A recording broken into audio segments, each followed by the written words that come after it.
नमस्कार दोस्तों, YouTube channel साहित्य अध्ययन में आपका स्वागत है। और आज हम अपनी पाठ्य पुस्तक आरती से पढ़ने वाले हैं पाठ 9 गौरैया, जो कक्षा 7वीं का है।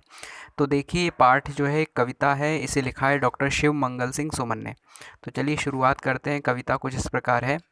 मेरे मटमैले आंगना में फुदक रही गौरैया, कच्ची मिट्टी की दीवारों घास पात का छाजन, मैंने अपना नीड़ बनाया तिनके तिनके चुन चुन। यहाँ कहाँ से तू आ बैठी हरियाली की रानी, जी करता है तुझे चूम लूं ले लूं मधुर बलैया, मेरे मटमैले अंगना में फुदक रही गौरैया। नीलम की सी नीली आंखें, सोने से सुंदर पर, अंग अंग में बिजली सी भर, फुदक रही तू फर फर। फूली नहीं समाती तू तो, मुझे देख हैरानी, आजा तुझको बहन बना लूं और बनूं मैं भैया, मेरे मटमैले अंगना में फुदक रही गौरैया। आगे है, मटके की गर्दन पर बैठी कभी अरगनी पर चल, चहक रही तू च्यूं च्यूं च्यूं, फुला फुला कर चंचल। कहीं एक क्षण तो फिर होकर तू जा बैठी बैठ सलोनी, कैसे तुझे पाल पाई होगी तेरी मैया, और मेरे मटमैले मटमैले अंगना में फुदक रही गौरैया। सूक्ष्म वायवी लहरों पर संतरण कर रही सरसर, हिला हिला सिर तुझे मुझे बुलाते पत्ते कर कर मरमर। तू प्रति कर कर तू प्रति अंग उमंग, भरी सी पीती फिरती पानी, निर्दय हलकोरों से डगमग बहती मेरी नैया, मेरे मटमैले अंगना में फुदक रही गौरैया। माफ़ कीजिएगा, थोड़ा मैं रुक गया। तो यहाँ पर ये कविता जो है गौरैया के ऊपर, यानी चिड़िया के ऊपर, जो हमारे घरों पर छोटी छोटी चिड़ियाँ आती हैं। ठीक है, कुछ लोग उनको दाना डालते हैं, रोटी डालते हैं। तो देखिए, डॉक्टर शिवमंगल सिंह सुमन जी के द्वारा ये कविता लिखी गई है। बहुत सरल सी कविता, हम सबको समझ में आ ही गई होगी। लेकिन फिर भी हम इसके जो है संदर्भ प्रसंग व्याख्या देख के इसको और अच्छे से समझ लेंगे। संदर्भ प्रसंग व्याख्या हमारे लिए परीक्षा के लिए उपयोगी होती है, इसलिए हम उसको देख लेते हैं। साथ ही साथ उससे हमें कविता का मीनिंग यानी अर्थ भी समझ में आ जाता है, उसके भाव भी समझ में आ जाते हैं। तो सबसे पहले देखें राइटर कौन है। डॉक्टर शिवमंगल सिंह सुमन, उनका परिचय थोड़ा सा लिखा है। डॉक्टर शिवमंगल सिंह सुमन मध्य प्रदेश के स्थापित लेखकों में से एक हैं, यानी बहुत बड़े राइटर हैं। सुमन जी ने 10 काव्य संग्रह, 2 आलोचनात्मक ग्रंथ एवं अनेकों संस्मरण तथा विपुल मात्रा में निबंध, रिपोर्टाज आदि की रचना की है। यानी अनेक रचनाएं इनकी लिखी हुई हैं। बहुत बड़े कवि हैं, ये प्रसिद्ध कवि हैं। चलिए, इसके बाद अभ्यास शुरू होता है। तो अभ्यास में गौरैया, गौरैया वर्ड का मीनिंग है चिड़िया, एक विशिष्ट प्रकार की चिड़िया की प्रजाति। नीड़ का मतलब होता है घोंसला। सलोनी का मतलब होता है मन भावन, सुंदर। वायवी का मतलब है हवा युक्त, वायु युक्त। संतरण का मतलब है तैरना या उड़ना। हलकोरों का मतलब है हिलना डुलना। अर्गन पर का मतलब है पंख। इसके बाद प्रश्न उत्तर इसके देखिए शुरू होते हैं। तो प्रश्न उत्तर की शुरुआत करते हैं। सबसे पहले निम्नलिखित प्रश्नों के उत्तर दीजिए। पहला प्रश्न है, गौरैया की आंखों और परों की तुलना किससे की गई है? तो इसका उत्तर है, गौरैया की आंखों और पंखों की परों की तुलना क्रमशः नीलम और सोने से की गई है। दूसरा प्रश्न है, गौरैया अपना घोंसला कैसे बनाती है? उत्तर है, गौरैया अपना घोंसला तिनकों को चुन चुन कर बनाती है। तीसरा प्रश्न है, गौरैया को हरियाली की रानी क्यों कहा गया है? तो उत्तर है, गौरैया हरियाली की रानी है क्योंकि वह हरे भरे पुष्पों, पौधों और हरी भरी घास के तिनके एकत्र करती है और अपने लिए घोंसला बनाती है। चौथा प्रश्न है, कवि अपनी बहन किसे बनाना चाहता है? उत्तर है, कवि गौरैया को अपनी बहन बनाना चाहता है क्योंकि वह उसके मिट्टी के रंग के आंगन में फुर्र फुर्र उड़ती है, फुदकती है और उसका प्रत्येक अंग बिजली की भांति चमकीला लगता है। दूसरा प्रश्न, गौरैया किसे कैसे आंगन में फुदक रही है? तो सही विकल्प चुनना है हमें इसमें से। तो साफ आंगन में, बड़े आंगन में, मटमैले आंगन में, हरे भरे आंगन में। तो उत्तर है मटमैले आंगन में। प्रश्न क्रमांक 3 में निम्नलिखित पंक्तियों का भावार्थ लिखना है हमें। तो पहली पंक्ति है, मैंने अपना नीड़ बनाया तिनके तिनके चुन चुन। दूसरी पंक्ति है, तू प्रति अंग उमंग भरी सी पीती फिरती पानी। और तीसरी पंक्ति है, सूक्ष्म वायवी लहरों पर संतरण कर रही सरसर। तो देखिए, पहली पंक्ति का भाव है, एक एक तिनका चुन चुनकर कड़ी मेहनत करके मैंने अपना घोंसला बनाया। दूसरा, हे गौरैया, तेरा प्रत्येक अंग उत्साह से भरा हुआ लगता है और फिर भी तू पानी पीती फिरती है। मतलब तेरे अंग अंग में उत्साह से भरा हुआ रस है, पानी है, जल है, शीतलता है, फिर भी तू पानी पीती है थोड़ा थोड़ा करके। तीसरा है, हवा के द्वारा ऊपर की ओर उठी हुई छोटी छोटी लहरों पर सरसराती गौरैया गतिशील है। इस प्रकार से हो गया। ठीक है, भाषा अध्ययन में पहला प्रश्न है, इस कविता में आए ध्वन्यात्मक एवं पुनरुक्ति वाले शब्दों की सूची बनाइए। पुनरुक्ति यानी जो एक शब्द 2 बार प्रयोग होता है, कविता में ऐसा कई जगह हुआ है। पुनरुक्ति प्रकाश अलंकार होता है वहाँ पर। तो देखिए, चुन चुन, ठीक है, 2 बार प्रयोग हुआ है। तिनके तिनके, अंग अंग, फर फर, च्यूं च्यूं, फुला फुला, सर सर, मर मर और हिला हिला। ये जो है पुनरुक्ति प्रकाश अलंकार के कारण काव्य में चमत्कार उत्पन्न होता है। ये इसकी पहचान है। ठीक है, एक शब्द जब एक से ज़्यादा बार प्रयोग होता है, दो बार प्रयोग हो और उसका अर्थ एक ही कारण से लिया जाए, ठीक है, उसके अर्थ अलग अलग नहीं होते। प्रश्न क्रमांक 2 है, इस कविता में प्रयुक्त निम्नांकित विशेषण किस शब्द की विशेषता बता रहे हैं? तो मधुर, मटमैला, सुंदर, वायवी, निर्दय। यहाँ पर किस किस की विशेषता बता रहे हैं ये विशेषण? एडजेक्टिव्स हैं ये।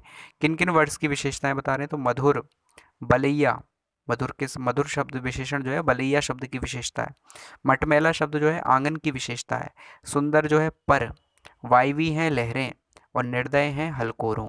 तो यहाँ पर हमें विशेषण भी मिल गए और मूल शब्द भी मिल गए जिनकी वो विशेषता बता रहे हैं, जिनके एडजेक्टिव वो हैं। चलिए आगे बढ़ते हैं। निम्नलिखित तालिका से समानता दर्शाने वाले शब्दों को कम से लिखना है, ठीक है, क्रम से लिखना है। तो क्रम से लिख देंगे। देखिए सबसे पहले हमें यहाँ पर बहुत सारे शब्द दिए हैं। आंखें नीलम सी नीली, तो इसको हम अरेंज करके लिखेंगे कविता के अनुसार, नीलम सी नीली आंखें। फिर हमें दूसरी लाइन में दिया रंग सोना सा सुनहरा, इसको अरेंज करके लिखेंगे सोना सा सुनहरा रंग। फिर है पर सोने से सुंदर, कविता के हिसाब से दिया है, आई थिंक हमें ग्रामर के अकॉर्डिंग अरेंज करना है, जैसे हम बातचीत वाली भाषा में बोलते हैं। तो सोने से सुंदर पर। चौथा है मुख चंद्रमा सुंदर सा, तो हो जाएगा चंद्रमा सा सुंदर मुख। फिर पांचवा है आंखें कमल कली सुंदर सी, इसका हो जाएगा कमल कली सी सुंदर आंखें। अगला है बाल से चांदी सफ़ेद, तो सही अरेंज करेंगे इसको, चांदी से सफ़ेद बाल। यहाँ पे गलत क्रम है, हमें सही क्रम में लगाना। इसके बाद अगला है निम्नलिखित शब्दों के दो दो पर्यायवाची शब्द लिखना है। बिजली, आँख, वायु और सोना। तो बिजली के दो पर्यायवाची हैं विद्युत और तड़ित। आँख के दो हैं नयन और नेत्र। वायु के हवा समीर। सोना के स्वर्ण कनक। हो तो और भी सकते हैं, बिजली के विद्युत, तड़ित और भी अनेक हो जाएंगे, ठीक है। दामिनी। आँख के हो जाएंगे नयन, नेत्र, लोचन। वायु के हो जाएंगे हवा, समीर, पवन, ठीक है। मरुत हो जाएगा और अनिल हो जाएगा। सोना के हो जाएंगे स्वर्ण, कनक, कंचन। देखिए अगला प्रश्न है प्रश्न क्रमांक 5, निम्नलिखित शब्दों के विलोम शब्द लिखना है। तो मधुर, सुंदर, चंचल और सूक्ष्म। मधुर का कटु, सुंदर का कुरूप, चंचल का स्थिर, सूक्ष्म का विशाल। मीनिंग और बता देता हूँ। मधुर यानी मीठा, कटु यानी कड़वा, सुंदर यानी कि ब्यूटीफुल अच्छा दिखने वाला, कुरूप यानी कि बुरे रूप वाला। चंचल का मतलब होता है जो स्थिर नहीं है, एक्टिव है, ठीक है। और स्थिर का मतलब होता है स्टेबल, यानी एक जगह पर रुका हुआ, स्थिर, स्थित। सूक्ष्म का मतलब है बहुत छोटा और विशाल का मतलब है बड़ा। इस प्रकार से यहाँ पर अभ्यास तो पूरा हो गया। अब हम गौरैया के संपूर्ण पद्यांशों की व्याख्याएं देख लेते हैं। तो पहला पद्यांश हम कविता में से ले सकते हैं। मेरे मटमैले अंगना में फुदक रही गौरैया, कच्ची मिट्टी की दीवारों घास पात का छाजन, मैंने अपना नीड़ बनाया तिनके तिनके चुन चुन। यहाँ कहाँ से तू आ बैठी हरियाली की रानी, जी करता है तुझे चूम लूं, ले लूं मधुर बलैया, मेरे मटमैले अंगना में फुदक रही गौरैया।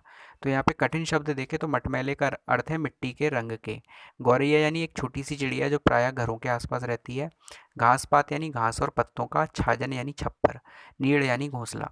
संदर्भ इसका हो जाएगा, देखिए संदर्भ में जो है परिचय होता है उन पंक्तियों का। तो प्रस्तुत पद्य पंक्तियां गौरैया शीर्षक कविता से अवतरित हैं। इसके रचयिता डॉक्टर शिवमंगल सिंह सुमन है। प्रसंग में बताया जाता है कि इन पंक्तियों में बताया क्या जा रहा है। तो प्रसंग है कवि ने गौरैया नामक छोटी सी चिड़िया की मधुर क्रीड़ाओं का वर्णन किया है। व्याख्या में इसकी पूरी डिटेल लिखेंगे, इसका भाव लिखेंगे। तो व्याख्या है मिट्टी के बने हुए मेरे आंगन में गौरैया फुदक रही है, कच्ची मिट्टी की दीवारों पर घास और पत्तों का छप्पर पड़ा हुआ है, उसमें मैंने अपना घोंसला एक एक तिनका एकत्र कर करके बनाया है। तू है हरियाली की रानी, यहाँ कहाँ से आकर बैठ गई। कवि कहता है कि मेरे मन में आता है कि मैं तुझे प्यार से चूम लूं तथा तेरे ऊपर मधुर मधुर बलियां ले लूं। हे गौरैया तू मेरे मटमैले आंगन में फुदक रही है। दूसरा पद्यांश यहाँ से होगा, नीलम की सी नीली आंखें, सोने से सुंदर पर, अंग अंग में बिजली सी भर, फुदक रही तू फर फर। फूली नहीं समाती तू तो, मुझे देख हैरानी, आजा तुझको बहन बना लूं और बनूं मैं भैया, मेरे मटमैले अंगना में फुदक रही गौरैया। इनमें कठिन शब्द हैं। देखिए पर का मतलब होता है पंख। फूली नहीं समाती का एक मुहावरा है, इसका अर्थ होता है बहुत अधिक प्रसन्न।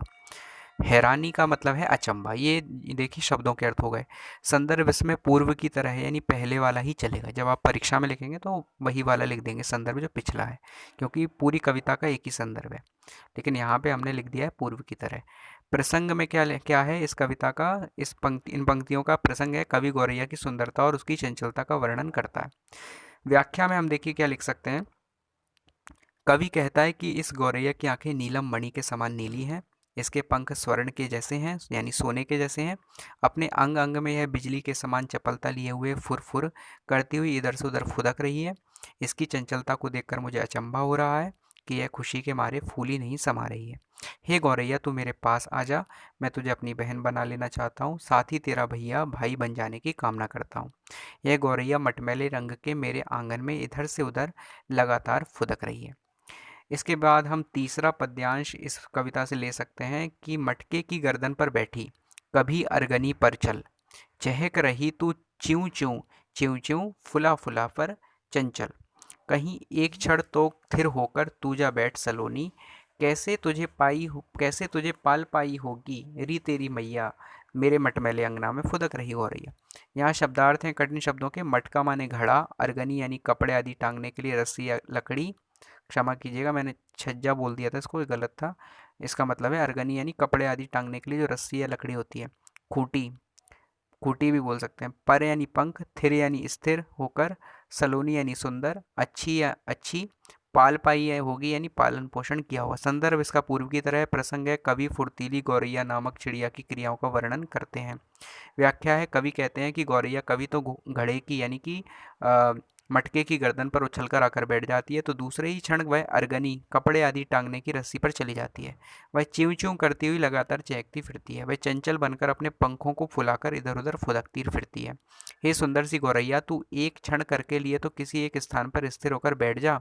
तेरी इस चंचलता को देखकर तो मुझे लगता है कि तेरी माँ ने तेरा पालन पोषण किस तरह किया होगा, कर पाई होगी, कैसे किया होगा, कितनी कठिनाई आई होंगी।